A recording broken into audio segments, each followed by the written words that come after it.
My fiancée cheated on me during my bachelor party, so I skipped the wedding and left her alone to explain to the guests why both the groom's family and I were missing. I'm 31 years old, and I've been engaged to Jelly, 30, for over a year. I met her and dated her for 4 years. Today was supposed to be our wedding day, but here I am, miles away, ignoring her and writing to strangers just to feel a little better. Last week, my friends organized a bachelor trip for me. It was at a resort in the countryside. Nothing crazy, just one last celebration with my buddies before I got married. On the day we were supposed to leave for the trip, I got a weird feeling, like something wasn't right, though I couldn't put my finger on it. Jelly hadn't planned a bachelorette party. Instead, she decided to work over the weekend to make up for the days off around the wedding. I felt guilty for leaving her alone just one weekend before our wedding. I told her I didn't want to go. I wanted to spend that time with her instead. She convinced me that it would be a bad idea to bail on my friends, especially since they had put in the effort to organize it. At that moment, I thought she was right. Now I know why she sent me far away. The trip turned out to be fun. It wasn't some wild guy's party or anything like that. My friends rented a cabin by the lake, stocked the fridge with beers, and filled the living room with enough snacks for a month. Yes, I have friends who eat like 10 people. Since I'm the first in our group to get married, everyone was excited. We spent the first night drinking around a campfire, telling stories and playing pranks. It was exactly the bachelor weekend I expected. But I couldn't shake the nagging guilt. She was alone at home, working, while I was out partying. The next morning, maybe because of the hangover or just instinct, it became too much for me. Without telling anyone, I snuck out and drove back home. I wanted to arrive early and make her dinner. It would be a surprise, and maybe we could have a quiet night together before the wedding chaos. When I got there, I saw a car parked at the front door that wasn't Jelly's. Her car was in the garage, as if she had never left for work that day. She was supposed to be at work, so what was she doing home in the afternoon? I could have sat there and made up excuses about what was going on, or I could call her and ask. I did call. She answered in an upbeat voice. "Hi, honey, how's it going?" I felt my throat dry up and asked, "Good, but where are you?" Without hesitating, she replied, "At work. Why?" "Just wanted to know how your day is going." "Good, but super busy. I've got so much to finish before my day's off." Before I could respond, she hung up, saying she was in the middle of something important, and then she started showering me with loving messages. "I love you, I miss you so much." I sat there in the car, numb. I didn't go through the front door, I just couldn't. Something inside me, maybe instinct, told me not to. Instead, I circled around to the backyard, where I could see the bedroom window. The curtains were closed, but I could clearly hear sounds coming from inside. It was her, whispering and laughing. And then I heard a man's voice, joking, talking. I grabbed my phone and hit record, not knowing if it might be useful someday. Standing there in the midst of their laughter, I heard her say, "I still can't believe I'm doing this here. It feels so good. I want another round." The guy laughed and whispered something back. I couldn't catch it. After a few minutes of silence, I heard their moans. They grew louder and louder until I couldn't bear it any longer. Hearing those words shattered me. I wanted to burst in, slam the door open, and catch them in the act. But I couldn't move. It was like my body was paralyzed. Instead, I slipped back to my car. I could have stormed in and ended it right then and there, but I didn't feel the need to confront her. I already knew the truth. All I wanted was to disappear and never see her again. Storming in and beating up a pair of cheaters would have only landed me in jail, while they'd continue doing the same once I was locked up. I drove back to where my friends were. I didn't say a word. I just drank until I blacked out, anything to numb the piercing pain in my chest. My friends dragged me to the pool, but all I did was sink into my misery and keep drinking. Hours blurred by until my closest friend, Shane, pulled me aside and asked what was going on. They knew I'd left in the morning, but they thought I was just touring a nearby town or something. I told him everything. He turned red with anger. He was as furious as I was. That's what good friends do. It felt amazing to have someone who reacted the same way as I did. We talked for hours. I told him I wasn't going to let her get away with it. He threw out some crazy revenge ideas. And you know what? I chose one. It was clear. I didn't want to see her face or confront her. I just wanted brutal revenge. After checking out of the resort, Shane drove me back. I stayed at his place and texted Jelly, telling her I'd be home the next day. She took it casually and replied, "Okay, see you before I leave." I hesitated before replying, "Nah, let's keep the excitement for the big day." She accepted without any suspicion. That night, Shane swung by my house and noticed that the same car was still there. She was still at it, playing her damn games. Shameless, without a hint of remorse. Still with her lover even that night. The next afternoon, I went back home. She was either at work or God knows where. The bedroom looked so clean that nobody would suspect what had happened the day before. At least they had the decency to leave it spotless. But even if they'd used 10 liters of bleach, I felt so disgusted I couldn't bear to look at the bed. I slept on the couch for the remaining days until the wedding. I played my part perfectly. Sweet messages, excitement about the wedding. On the surface, everything was fine. But inside, I was completely disconnected. On the morning of the wedding, she arrived with her entourage, bridesmaids, makeup artists, family, posting stories and all kinds of stuff on social media. I told her I was going to pick up my grandma from the airport and that I'd be a little late. I kept in touch with her until the very last minute, playing my part. But instead of putting on my tuxedo, I packed my things, locked up the house, and drove to my grandma's place in another state. I turned off my phone. And for the first time in days, I finally breathed. Before disappearing completely, I sent an email to my guest list, my family, close friends, and colleagues. I told them everything about the infidelity, the lies, and how I found out. I informed them that the wedding was cancelled and that they shouldn't bother calling or texting Jelly about it. I left out our mutual friends. I didn't want anyone to tip her off in case they decided to play double agent. My parents still called because they were worried. I explained briefly, without revealing my plan. Only my grandma knew. I called her the night before, asking her not to travel for the wedding. Shane said he'd go to the wedding, see what happened, and update me. He knows I'm with my grandma. He called a little while ago, but I don't think he's ready to talk yet. I feel numb, suffocated. I have so much to say, but I just can't write anymore. I'll post another update soon. Before continuing, don't forget to subscribe. New stories every day. Update 1. I talked with Shane. He told me everything in detail. The wedding day was complete chaos. Everything seemed fine until the guests started asking about my family and the groom. Jelly kept calling me over and over.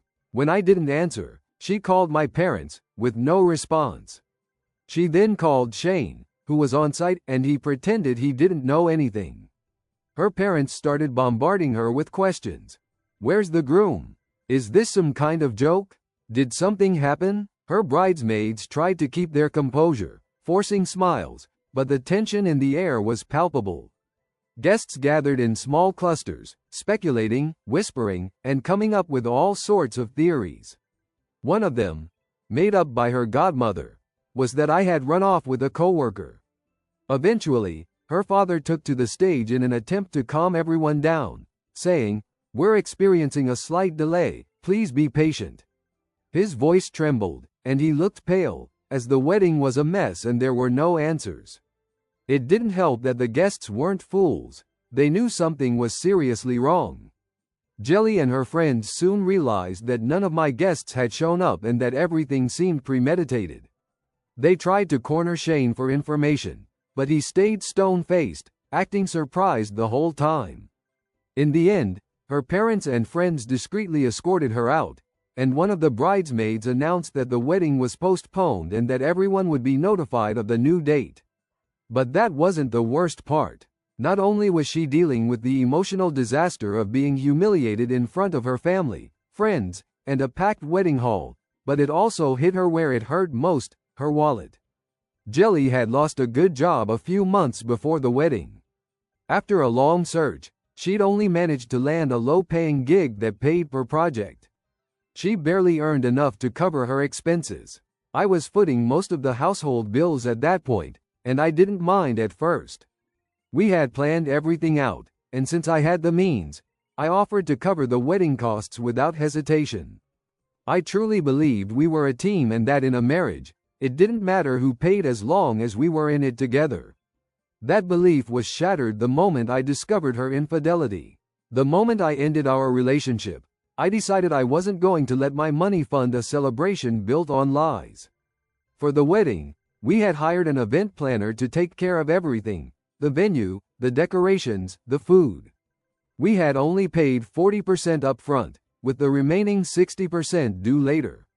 In fact, the 40% was supposed to be paid 2 days before the wedding, but I conveniently postponed it. When the event manager contacted me, I told him we'd settle everything after the wedding. He informed me that an additional interest of roughly 30% would be applied for the delay. I said fine, we'd pay what was necessary, and told him to charge whatever he thought was fair. It wasn't my problem. I knew I'd disappear and that she'd have to deal with it. And that's exactly what I planned. When Jelly tried to slip out of the venue quietly to escape the guests' judgment, the event staff stopped her. The manager wasn't going to let her leave without paying up. The debt was 60% of the total wedding cost plus interest, and believe me, that was an enormous amount for someone without a stable job who had spent all her savings on her wedding dress, makeup, bridesmaids' attire, and other details. The manager insisted that she settle the bill immediately. She didn't have enough money to cover it at that moment. Her father had to intervene, but even for him, the amount was too high to pay all at once. Desperate, he begged for more time, as the whole situation had taken everyone by surprise. The wedding was cancelled, and no one knew where I was, the person who was supposed to pay. But the manager wasn't in the mood for excuses. He told her it didn't matter what had happened or who was paying, but someone had to settle the bill or leave a guarantee. After a lot of pleading, he let Jelly and her mother go, but forced her father to stay until a new contract was drawn up. He made him sign it, taking full responsibility for the payment. If the debt wasn't cleared within the agreed period, they'd take legal action. The humiliation of signing those papers in front of some of the guests still there, including Shane, was pretty brutal. He was red with anger, cursing me out loud. By that point, Shane had already shown my email to most of the people who had attended and were still at the venue, and almost everyone knew the truth. Yet Jelly's parents still believed that I had stood her up without reason. After dealing with the event organizer, her father went straight to my parents' house. He was furious and ready to fight, but he was met with a cold reception.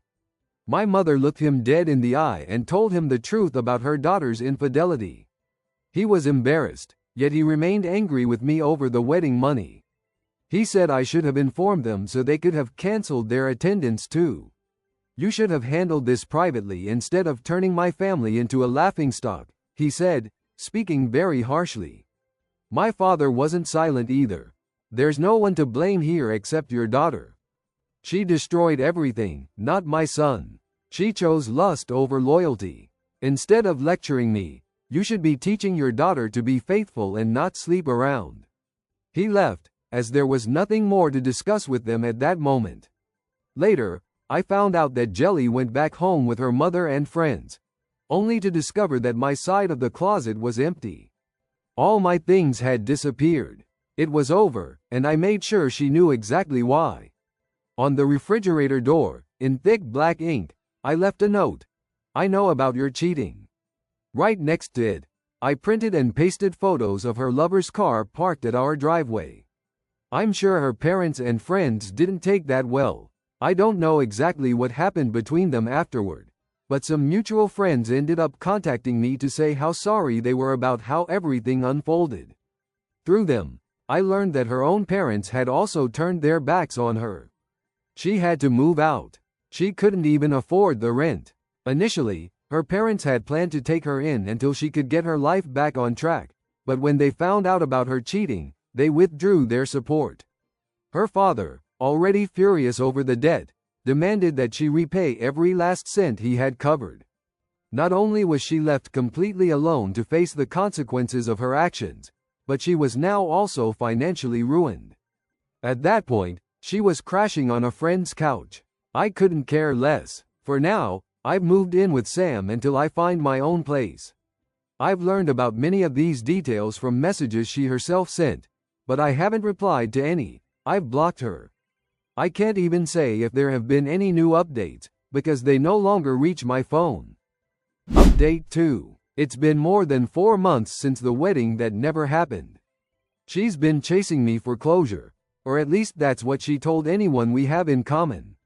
She tried everything. She called me from different numbers, tried to reach me through mutual friends, and even sent letters to my parents' house. Nothing worked. I didn't answer because I wasn't going to give her that satisfaction. I blocked her everywhere, erased her from my life as if she'd never existed. But she was relentless. Her last attempt came in the form of an email. The subject line read, "One last meeting to close this. Please, please, please." I was about to delete it without reading, but curiosity got the better of me, and I opened it. It was long and desperate, filled with pleas, apologies, and a request to see me in person.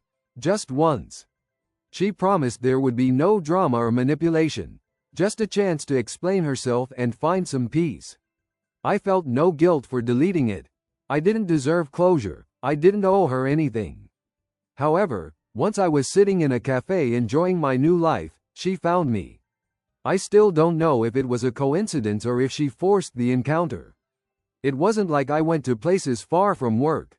I didn't see her until she was already standing right next to my table, completely absorbed in reading on her phone. Otherwise, I might have had a chance to escape. At least it gave me satisfaction to see that she looked terrible, terrible enough to say, "I'm going to marry that." I know, it's not pretty to think that way, but it was good to see her suffering. I wanted to get up from the table, but she said she wanted to talk, and she said it rather forcefully, so some people started looking over. I didn't want to cause a scene there, so I stayed seated and told her I'd listen. She told me everything without making excuses or trying to smooth things over with small talk first. According to her, it wasn't really an affair. She swore, under oath, that she had no emotional connection with that guy. It was just a one-time thing.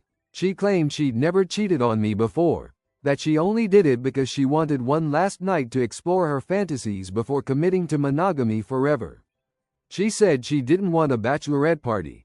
She just wanted that one night of purely physical pleasure.